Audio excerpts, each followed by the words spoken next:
തദ്ദേശ തെരഞ്ഞെടുപ്പിൽ ഏറ്റവും കൂടുതൽ രാഷ്ട്രീയ മെച്ചമുണ്ടാക്കിയ പാർട്ടികളിലൊന്ന് മുസ്ലിം ലീഗാണ്. വലിയ രീതിയിൽ കുതിച്ചു ചാട്ടം തന്നെയാണ് കഴിഞ്ഞ പ്രാവശ്യത്തെ അപേക്ഷിച്ചിട്ട് ഇപ്പോൾ മുസ്ലിം ലീഗിന് ഉണ്ടാക്കാൻ വേണ്ടി സാധിച്ചത്.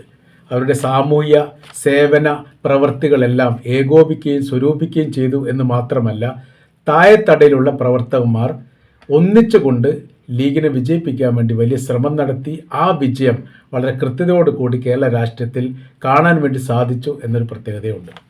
ഓരോരോ വർഷത്തെ ലിസ്റ്റ് എടുത്ത് പരിശോധിക്കുന്ന സമയത്ത്, കഴിഞ്ഞ 3-4 തെരഞ്ഞെടുപ്പിൻ്റെ ലിസ്റ്റ് എടുത്ത് പരിശോധിക്കുന്ന സമയത്ത് ഓരോരോ വർഷവും വലിയ മുന്നേറ്റവും വലിയ കുതിച്ചുചാട്ടവും ഉണ്ടാക്കാൻ വേണ്ടിയിട്ട് സാധിച്ചു. അതിൽ ഏറ്റവും വലിയ മെച്ചമുണ്ടായത് ഈ വർഷത്തിലാണ് എന്നുള്ളതാണ് ഒരു പ്രത്യേകത. 2025 2843 മെമ്പർമാരെ തിരഞ്ഞെടുപ്പിക്കാൻ വേണ്ടിയിട്ട് ഈ മുസ്ലിം ലീഗിന് സാധിച്ചു എന്നുള്ളതാണ് ഏറ്റവും വലിയ പ്രത്യേകത. 2010 1904 സീറ്റായിരുന്നു ഉണ്ടായിരുന്നത്. അത് 1904 മെമ്പർമാരായിരുന്നു ഉണ്ടായിരുന്നത്. അത് 2015 ആയ സമയത്ത് 2098 അത് മാറി മാറ്റങ്ങളുണ്ടായി. അത് വലിയ മുന്നേറ്റമുണ്ടായി.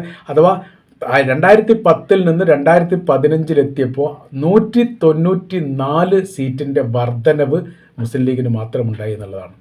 2020 താരതമ്യേന കുറവാണ്. മുമ്പത്തെ അപേക്ഷ നോക്കുന്ന സമയത്ത് ഏറെക്കുറെ 2111 സീറ്റാണ് ഉണ്ടായത്. അഥവാ 11 സീറ്റിൻ്റെ വർധനവ് മാത്രമേ ഉള്ളൂ. അങ്ങനെ 2020 ഏറെക്കുറെ പ്രാദേശിക തലത്തിൽ ക്ഷീണിച്ചിരിക്കുന്ന ഒരു രാഷ്ട്രീയ പാർട്ടിയായിട്ട് മുസ്ലിം ലീഗിനെ വിലയിരുത്താൻ വേണ്ടി സാധിക്കും.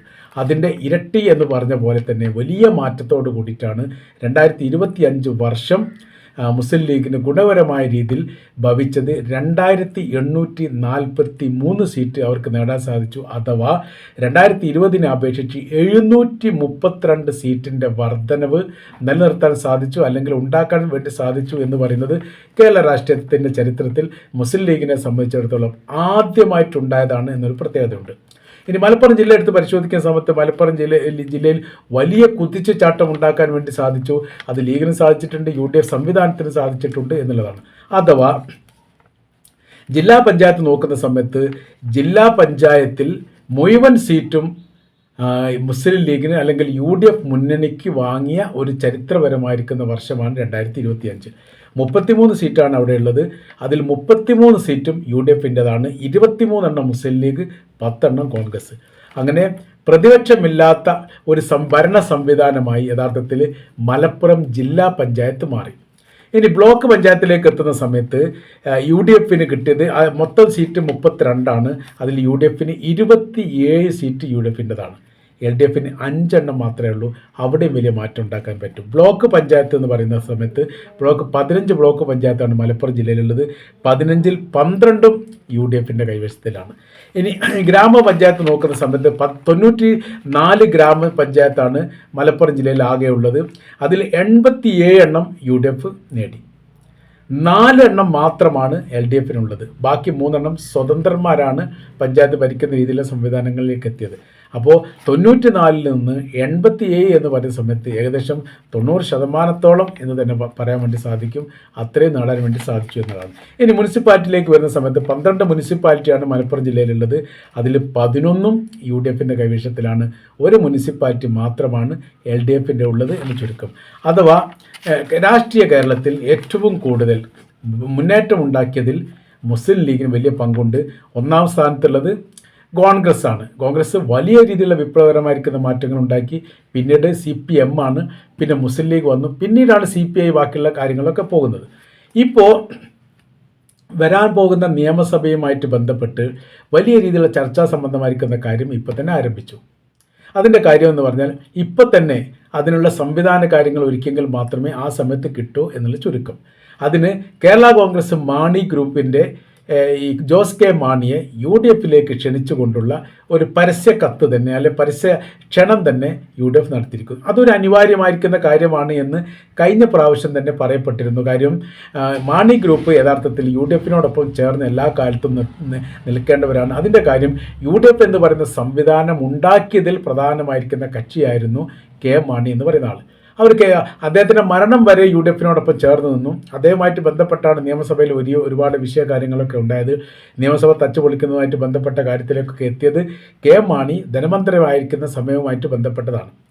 പിന്നീട് ഈ വലിയ രാഷ്ട്രീയമായിരിക്കുന്ന വലിയ മുന്നേറ്റം യു ഡി എഫിന് ഉണ്ടാക്കാൻ സാധിച്ചു. ലോക്സഭാ തെരഞ്ഞെടുപ്പൊക്കെയായിട്ട് ബന്ധപ്പെട്ട് വലിയ മുന്നേറ്റം ഉണ്ടാക്കിയതോടുകൂടി ഏറെക്കുറെ ഈ മാണി ഗ്രൂപ്പ് കിട്ടിയിട്ടില്ലെങ്കിലും കേരളം യു ഡി എഫിന് ഭരിക്കാൻ വേണ്ടി സാധിക്കും. അങ്ങനെ ചിന്തിക്കുന്ന ഒരു വിഭാഗം മുന്നണിക്കകത്തുള്ളത് പാർട്ടിക്ക് വലിയ തിരിച്ചടിയായി. മാണിയും ജോസഫും ഒരുമിച്ചായിരുന്നു ആ പാർട്ടിയെ നയിച്ചിരുന്നത്. എന്നാൽ മാണിയുടെ മരണത്തോടു കൂടി അതിൻ്റെ അധികാരം, അതിൻ്റെ ഈ രജിസ്ട്രേഷനുമായിട്ട് ബന്ധപ്പെട്ട കാര്യത്തിൻ്റെ ഒക്കെ അവകാശികൾ താനാണെന്ന് പി ജെ ജോസഫ് പറഞ്ഞു. ജോസഫും മാണിയും തമ്മിൽ ജോസ് കെ മാണിയും തമ്മിൽ വിഷയങ്ങളുണ്ടായി. അത് സുപ്രീം കോടതി വരെ എത്തി. പിന്നീട് അത് 2 പാർട്ടിയായി.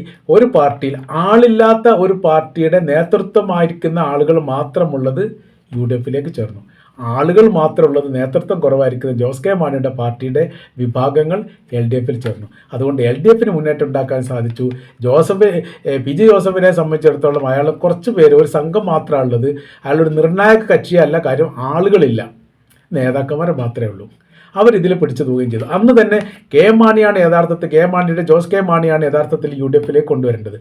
അങ്ങനെ കൊണ്ടുവന്നിരുന്നെങ്കിൽ കഴിഞ്ഞ പ്രാവശ്യം തന്നെ ഭരണം കിട്ടുമായിരുന്നു.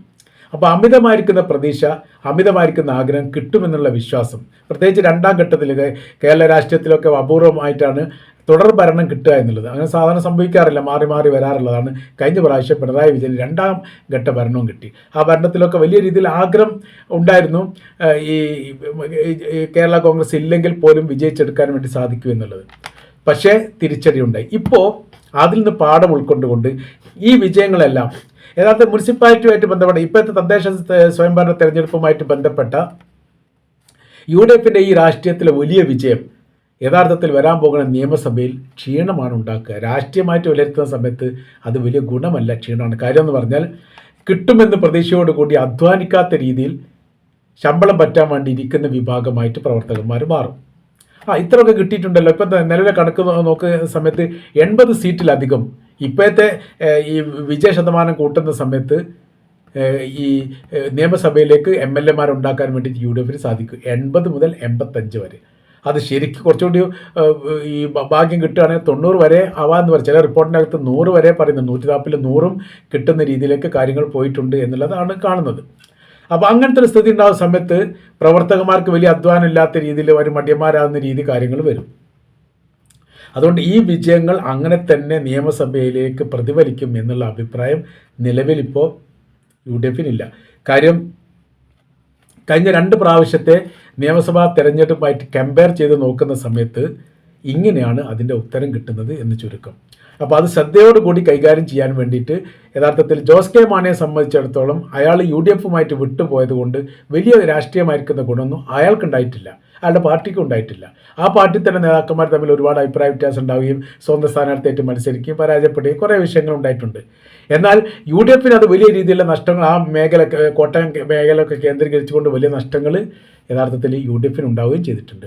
അപ്പോൾ അദ്ദേഹം കൂടി ഇങ്ങോട്ട് കിട്ടുന്ന സമയത്ത് സർവ്വ മേഖലയും ഒന്നിപ്പിച്ചുകൊണ്ട് പ്രവർത്തിക്കാനുള്ള കാര്യത്തെക്കുറിച്ചാണ് യു ഡി എഫ് ആലോചിക്കുന്നത്. അത് രാഷ്ട്രീയമായ രീതിയിൽ വലിയ ഗുണം ചെയ്യുന്നതാണ്. ഇപ്പോഴത്തെ നിലവിലുള്ള യു ഡി എഫ് നേതാക്കന്മാരാരും ഈ കാണുന്ന തദ്ദേശ സ്വയംഭരണ തെരഞ്ഞെടുപ്പുമായിട്ട് ബന്ധപ്പെട്ടുള്ള വിജയം വരാൻ പോകുന്ന നിയമസഭയിൽ വലിയ വിജയം ഉണ്ടാക്കാനുള്ളൊരു കാരണമാണ് എന്നൊന്നും പറയാൻ വേണ്ടി സാധിക്കുന്നില്ല, അല്ലെങ്കിൽ സമ്മതിക്കുന്നില്ല. ഒരു ചെറിയ സാധ്യത എന്ന് മാത്രമേ പറയാൻ വേണ്ടി പറ്റൂ. കാര്യം പറഞ്ഞാൽ അമിത താല്പര്യങ്ങളും അമിത ആഗ്രഹങ്ങളും അമിതമായ രീതിയിലുള്ള വിജയപ്രതീക്ഷകളും പരാജയത്തിൽ എത്തിക്കുമെന്ന് ഉറപ്പാണ്. അത് അനുഭവത്തിൻ്റെ വെളിച്ചത്തിൽ പറയുന്നതാണ്. നമ്മൾ പറഞ്ഞു വരുന്ന വിഷയം നിലവിലെ രാഷ്ട്രീയ സാഹചര്യങ്ങൾ ഇടതുപക്ഷത്തിന് തിരിച്ചടിയാണ് എന്ന കാര്യത്തിൽ സംശയമൊന്നുമില്ല. അതൊരു താൽക്കാലിക തിരിച്ചടിയാണോ അല്ലേ എന്നുള്ളത് മാത്രമേ പരിശോധിക്കേണ്ടതുള്ളൂ.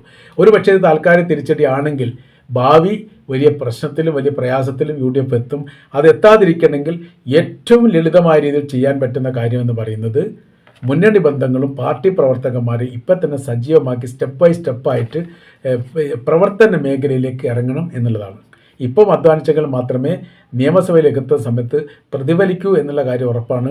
കാര്യം 2 നിയമസഭയിലും അപ്രതീക്ഷിതമായിരിക്കുന്ന വിജയമാണ് ഉണ്ടായത്. ഉമ്മൻചാണ്ടി സർക്കാർ ഭരിക്കുന്ന ആ കാലത്തൊക്കെ വലിയ രീതിയിലുള്ള വികസനങ്ങളും വിപ്ലവകരമായിരിക്കുന്ന മാറ്റങ്ങളും ഉണ്ടായിട്ടുണ്ട്. UN സഭയുടെ പ്രശംസ പോലും പിടിച്ചു പറ്റിയ മുഖ്യമന്ത്രിയായിരുന്നു ഉമ്മൻചാണ്ടിയുടേത്. ജനങ്ങളുമായിട്ട് ഏറ്റവും അടുത്ത് ഇടപഴകിയ വ്യക്തി കൂടിയാണ്. ജനങ്ങൾക്ക് പ്രശ്നങ്ങൾ നേരിട്ട് പറയാനുള്ള അവസര സാഹചര്യങ്ങളൊക്കെ ഉണ്ടായിരുന്നു എന്ന് ചുരുക്കം.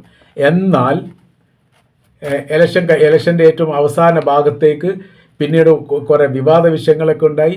ആ വിവാദ വിഷയം വല്ലാതെ രീതിയിൽ പെരുകി നിയന്ത്രിക്കാൻ പറ്റാതെയായി. ഗണേഷ് കുമാർ അതിൽ നിന്ന് ഈ UDF വിട്ടു, LDFിലേക്ക് പോയി. പിന്നെ കുറേ മോശപ്പെട്ട കാര്യങ്ങളൊക്കെ പറഞ്ഞ് അങ്ങനത്തെ കുറേ വിഷയ രീതികളൊക്കെ ഉണ്ടായത് അത് ബാധിച്ചു. അത് ബാധിക്കും എന്നുള്ള കാര്യം മുൻകൂട്ടി മനസ്സിലാക്കാൻ UDFന് സാധിച്ചിട്ടില്ല. അങ്ങനെ വലിയ പരാജയം ഉണ്ടായി. ഒന്ന് കഴിഞ്ഞു, രണ്ടാമത്തെ എത്തിയ സമയത്ത് കുറച്ചുകൂടി പ്രതീക്ഷ ഉണ്ടായിരുന്നു. അതും അങ്ങനെ തന്നെ തവിട് പൊടിയായി വീണു എന്ന് ചുരുക്കം. ഏതായാലും ഇപ്പോഴത്തെ രാഷ്ട്രീയമായിരിക്കുന്ന നീക്കം ഭാവിയിൽ വരാൻ പോകുന്ന സാധ്യതകളെ മുൻകൂട്ടി കണ്ടുകൊണ്ടാണ് കെ മാണിയുടെ മകനെയൊക്കെ ഇതിലേക്ക് ക്ഷണിച്ചത് എന്നുള്ളത് കൂടിയാണ് നമുക്ക് ഈ വിഷയമായിട്ട് ബന്ധപ്പെട്ട് മനസ്സിലാക്കാൻ വേണ്ടിയിട്ട് സാധിക്കുന്നത്.